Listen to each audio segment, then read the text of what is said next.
সহিহ বুখারীর বর্ণনা قال رسول الله صلى الله عليه وسلم كل امتي معافى الا المجاهرين রাসূলুল্লাহ সাল্লাল্লাহু আলাইহি ওয়াসাল্লাম বলেন, আমার উম্মতের সকল পাপীকে আল্লাহ মাফ করে দিবেন বলে আমি নবী আশা রাখি, তবে তাদেরকে মাফ করবে না যারা গুনাহ বলে বেড়ায়, প্রকাশ করে বেড়ায়। বলেন নাউজুবিল্লাহ।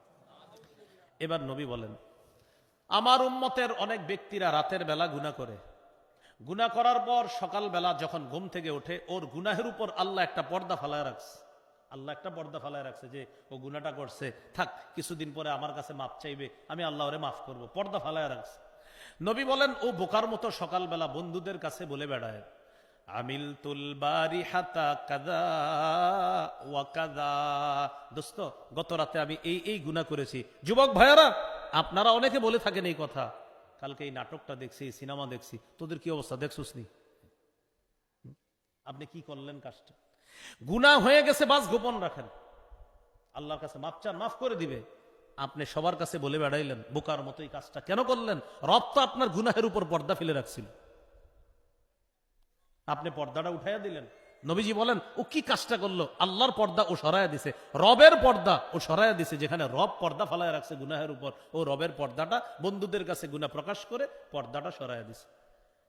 মন দিয়ে শোনেন, বর্তমানে আমরা গুনাহ প্রকাশ করি ফেসবুকে, গুনাহ করার পর ফেসবুকে স্ট্যাটাস দেয় যে এই নাটক সিনেমা দেখে আমার এই অভিমত। ডিয়ার ফ্রেন্ডস, তোমরাও তোমাদের অভিমতগুলা শেয়ার করে জানাও কেমন। আপনি সারা দুনিয়াকে গুনাহ শেয়ার করলেন। ইন্না লিল্লাহি ওয়া ইন্না ইলাইহি রাজিউন। যুবক ভাইয়ারা, যারা আপনারা ফেসবুকে গুনাহের স্ট্যাটাস দিয়েছেন, আজকে রিমুভ করে দেন, আজকে মুছে দেন। নতুন করে আপনার গুনাহের সাক্ষী আর বাড়ায়েন না, পায়া দড়ি আর বাড়ায়েন না, তাড়াতাড়ি না মুছে দেন, গুনাহের সাক্ষী বাড়ায়েন না। সহিহ মুসলিমের একটা হাদিস শোনার পর আপনি বুঝতে পারবেন যে গুনাহ গোপন রাখা কতটা জরুরি ছিল। কিয়ামতের ময়দানে আল্লাহ অনেক পাপীকে ডাকবে পর্দার আড়ালে, পর্দার আড়ালে নিয়ে আল্লাহ বলবে, আতারিফু যামবা কাযা ওয়া কাযা, আচ্ছা তুমি কি এই পাপ স্বীকার করো, করছিলা তুমি? বান্দা বলবে, আল্লাহ হ্যাঁ করছি তো আমি এই পাপ। আচ্ছা, তিনবার আল্লাহ স্বীকৃতি নিবে, করছো? হ্যাঁ। মনে আছে তো ওই দিন অমুক জায়গায় সাভারে, অমুক জায়গায়, এই জায়গায় আশুলিয়া, করছো না পাপগুলা? আল্লাহ করছি আমি। ও আচ্ছা, তাহলে এই পরিমাণ পাপ করছো, কি করা দরকার তোমাকে? পর্দার আড়ালে। বান্দা চুপ। আল্লাহ বলবে, ঠিক আছে, কিছু কিছু ভালো কাজও আছে তোমার, আমি ওগুলার প্রতি খুব খুশি, যাও, কাউরে বলা দরকার নাই পর্দার বাহিরে, পর্দার আড়ালেই গুনাহগুলা আমি আড়াল করেই রাখলাম, ডান হাতে আমল নামা দিয়ে দিলাম। আপনি দুনিয়াতে প্রকাশ করে দিলেন, রব তো পর্দা ফেলে রাখছে। এ হলো আজকের 5 নাম্বার শিক্ষা।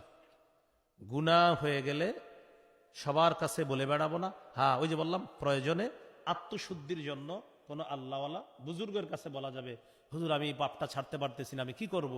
আল্লাহওয়ালা বুজুর্গের কাছে এটা বললে সমস্যা হবে না, তো সবার কাছে বলে বেড়াইলে সমস্যা হয়ে যাবে। এইগুলো আজকের 5 নাম্বার কথা। 6 নাম্বার, এটাও বলি একসাথে, বলেন, আজকে থেকে যে কোনো পাপ পাহাড়ের মতো মনে করব। বলেন, ইমানদার যে কোনো পাপ পাহাড়ের মতো মনে করে, পাপাচার যে কোনো পাপ মাছির মতো মনে করে। সবাই এদিকে তাকান, দেখেন, এক ব্যক্তির জোহরের নামাজ ছুটে গেছে, আরেক ব্যক্তিরও জোহরের নামাজ ছুটে গেছে। কয়জন হইল? 2 জন। এই 2 জনের একজন হলো ওই ব্যক্তি যার গত 20 বছর কোনো নামাজ ছুটে নাই, আজকে হঠাৎ জোহর কাজা হয়ে গেছে।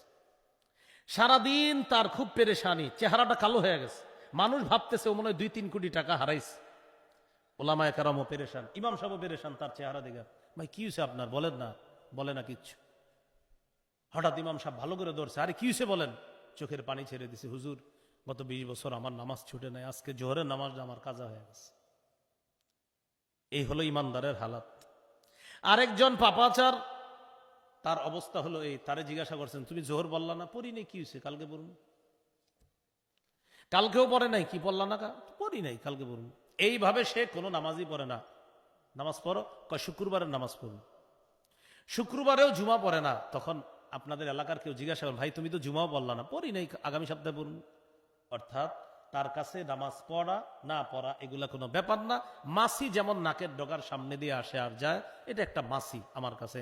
আর ওই যে ইমানদার যার 20 বছর নামাজ ছোটে না, তারে দেখলে আপনার মনে হবে যে এই দুনিয়ার সে সবকিছু হারায় ফেলছে এক ওয়াক্ত নামাজ কাজা হওয়ার কারণে।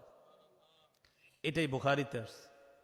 আব্দুল্লাহ ইবনে মাসউদ রাদিয়াল্লাহু তাআলা আনহু বলেন, ইন্নাল আবদাল মুমিনা ইয়ারা যুনুবাহু কাআন্নাহু কাঈদুন তাহতা জাবালিন ইয়াখাফু আন ইয়াকা আলাইহি।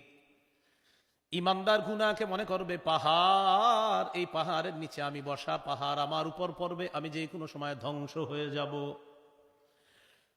ওয়া ইন্নাল ফাজিরা ইয়ারা যুনুবাহু কাযুবাবিন মাররা আলা আনফিহি।